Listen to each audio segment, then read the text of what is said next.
Hello guys, आज हम class 10th की एक्सरसाइज 3.5 के क्वेश्चन नंबर फर्स्ट करेंगे। इससे पिछले वीडियो में हम कर चुके हैं। जिसको भी देखनी हो तो अनिल सर मैथ 2 के लिंक करके देख सकता है। तो देखिए, फर्स्ट क्वेश्चन में इसने क्या बताया, which of the following pair of the linear equation has unique solution, no solution और infinitely many solution. In case there is unique solution, find its by the using the cross multiplication method।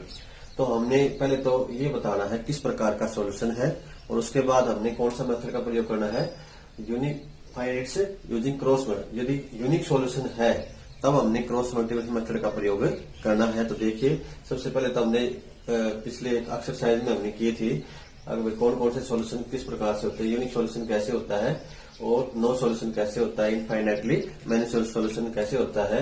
तो एक बार दोबारा देखिए कैसे था अपने पास। ऐसे अपने पास मैन इक्वेशन होती है a1x प्लस में b1y प्लस में c1 इज इक्वल टू 0। ऐसे ही a2x प्लस में b2y प्लस में c2 इज इक्वल टू 0। ये अपने पास मैन इक्वेशन होगी। अब हमने क्या करना है, यहाँ पे इसको चेक करना है। a1 अपॉन में a2 नॉट इक्वल टू अपने पास क्या आ गया, b1 अपॉन में b2। तो अपने पास कौन सा सॉल्यूशन हो जाएगा, यूनिक सॉल्यूशन। कौन सा सॉल्यूशन हो जाएगा, यूनिक सॉल्यूशन।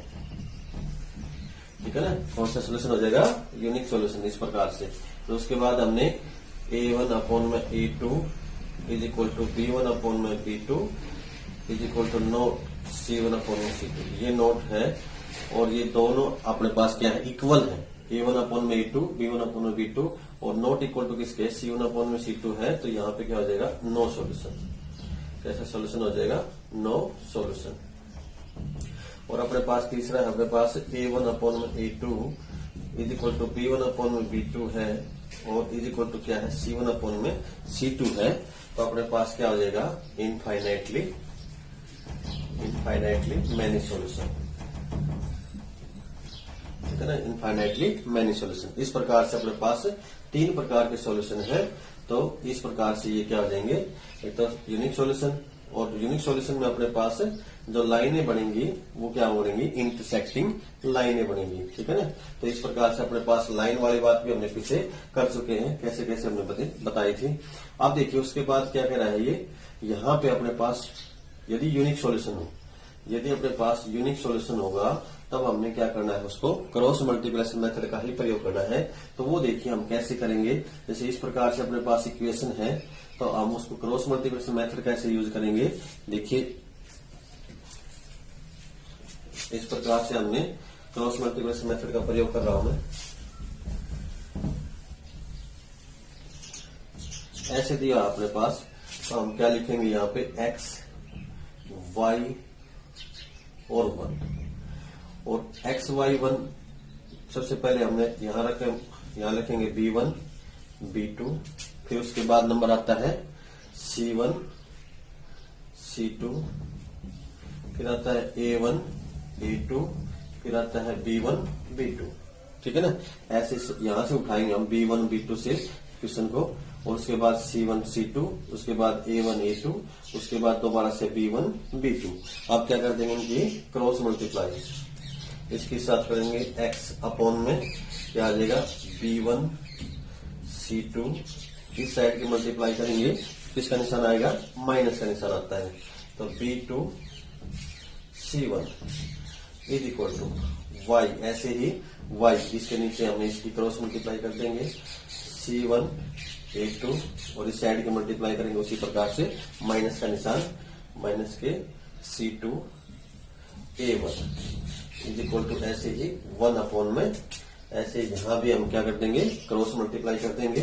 तो यहाँ क्या आ जाएगा अपने पास, a1 b2 इस साइड की मल्टीप्लाई करेंगे तो माइनस का निशान, और a2 b1। ठीक है ना, तो इस प्रकार से हमने क्या करना है, क्रॉस मल्टीप्लिकेशन मेथड इस प्रकार से हमें उसका यूज करना है। तो अब देखिए इसमें हमने कैसे क्वेश्चन में लागू करेंगे इस मेथड को।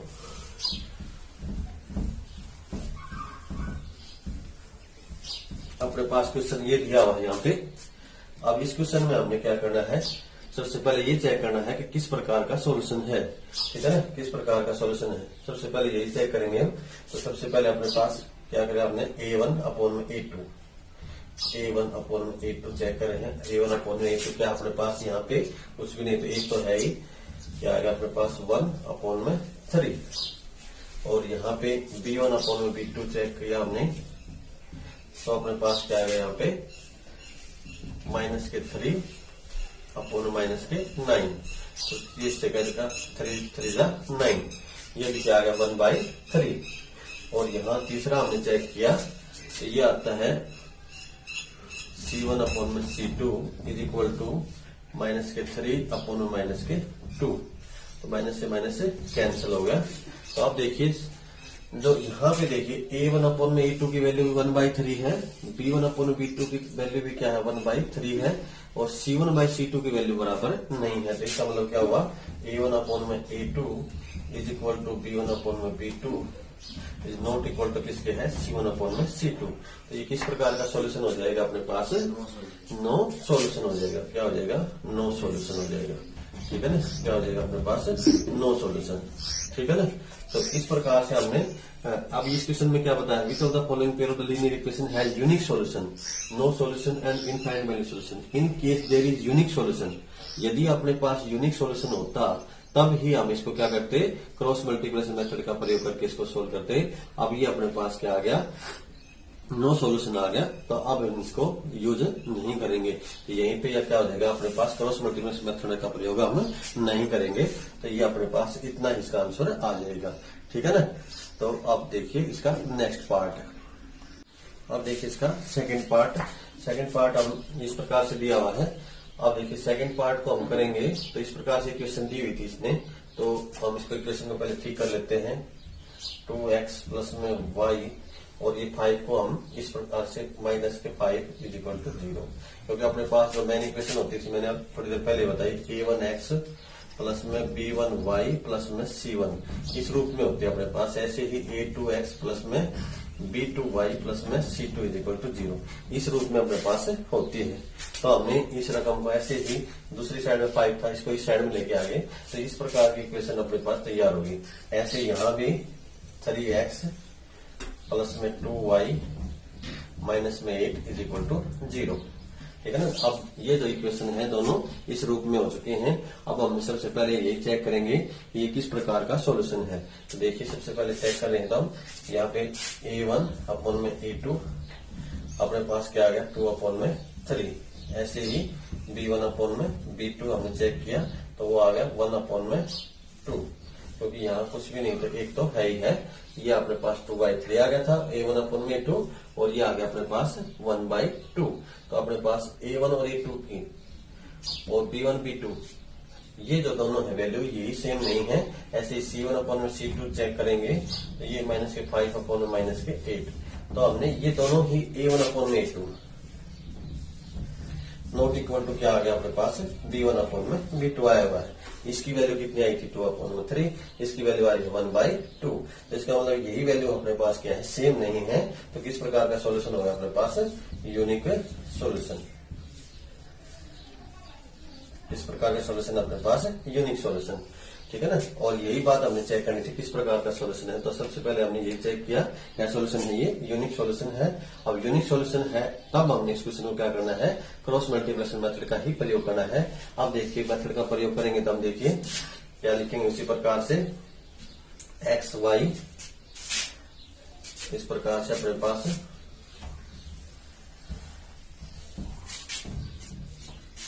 अब देखिए यहां लिखता हूं मैं एक्स वाई और 1, ठीक है ना। अब x की जो वैल्यू अपने पास क्या है, अपने पास ये थी अपने पास 2।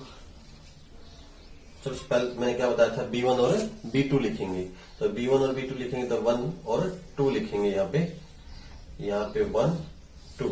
उसके बाद C1 और C2 लिखेंगे -5 -8। उसके बाद नंबर आता है इसका A1 और A2 का 2 3। उसके बाद दोबारा से फिर 1 और 2 का। इस प्रकार से हम क्या करेंगे, वैल्यू को लिखेंगे, ठीक है ना। मैंने पहले बताया था सबसे पहले B1 B2 फिर C1 C2 फिर A1 A2 और फिर B1 B2। इस प्रकार से हमने लिखेंगे, मैंने पहले ही बताया था। इस प्रकार से x y और 1 B1 B2 फिर C1 C2 फिर A1 A2 और फिर दोबारा से B1 B2। इस प्रकार से हमने पहले क्वेश्चन को लिखेंगे। क्रॉस मल्टीप्लिकेशन मेथड का प्रयोग जब भी कहता है वो करने की, तो हम पहले इस क्वेश्चन को इस प्रकार से लिखेंगे। उसके बाद हमने क्या करना है, अब इसको सॉल्व करेंगे तो x अपॉन में इसके हमने क्या करेंगे, क्रॉस मल्टीप्लाई करेंगे तो माइनस के 8, इस साइड के मल्टीप्लाई करेंगे तो क्या आ जाएगा 5 2 जा 10 और माइनस का निशान पहले से है, माइनस क्या आ जाएगा प्लस के 10 is equal to y upon में इसकी क्रॉस मल्टीप्लाई करेंगे तो माइनस के क्या आ जाएंगे 15, ठीक है ना, कितना आ जाएंगे माइनस के 15। अब इस साइड के मल्टीप्लाई करेंगे तो माइनस क्या हो जाएगा प्लस के 16 इज इक्वल टू 1 अपॉन में। अब इसकी इससे साथ मल्टीप्लाई करेंगे 2 2 जा 4 और इसकी साइड मल्टीप्लाई करेंगे 3 1 जा 3। तो इस प्रकार से हमने इसको सोल्व किया। अब उसके बाद ये आ जाएगा अपने पास x अपॉन में क्या आ गया 10 में से 8 गए तो 2 इज इक्वल टू यहाँ आ गया y अपॉन में 1 इज इक्वल टू क्या आ जाएगा 1 अपॉन में 4 में से 3 जाएंगे तो 1। अब अपने पास ये वैल्यू आ गई। अब देखिए, अब हम क्या करेंगे, ये जो वैल्यू है ये इसके बराबर भी है, इसके बराबर, तीनों हम क्या आपस में इक्वल है। हमने एक्स वाई की वैल्यू निकालनी है तो क्या करेंगे, हम इस वैल्यू को और इस वैल्यू को इकट्ठा ले लेंगे। x अपॉन में 2 इज इक्वल टू 1 अपॉन में 1 और क्या कर देंगे, क्रॉस मल्टीप्लाई करेंगे इसके साथ मल्टीप्लाई कर देंगे तो क्या आ जाएगी, x की वैल्यू क्या आ जाएगी 2। कितने आ जाएगी, x की वैल्यू 2 आ जाएगी। ऐसे ही यहाँ y अपॉन में क्या था अपने पास 1 और ये भी 1 अपॉन में 1, तो यहाँ भी क्रॉस मल्टीप्लाई करेंगे तो क्या आ जाएगी, y की वैल्यू क्या आ जाएगी 1, ठीक है ना, y की वैल्यू कितनी आ जाएगी 1 आ जाएगी। तो इस प्रकार से क्या था अपने पास, क्या करेंगे, हमने यहां से पहले x अपॉन में 2 था, इसके इक्वल भी ये वैल्यू है और इसके इक्वल भी ये वैल्यू है, तो दोनों को हमने एक बार इसके इक्वल ये वैल्यू ली और क्रॉस मल्टीप्लाई के x की वैल्यू आ गई। ऐसे ही इसके इक्वल में ये वैल्यू ली और अपने पास यहां से भी क्या आ गई, y की वैल्यू क्या आ गई 1 आ गई। तो इस प्रकार से हम क्वेश्चन को करेंगे। क्वेश्चन नंबर 1 का ये सेकंड पार्ट था। तो इस प्रकार से क्वेश्चन को करना है। तो जितना ज्यादा उसके वीडियो को लाइक और सब्सक्राइब जरूर करें।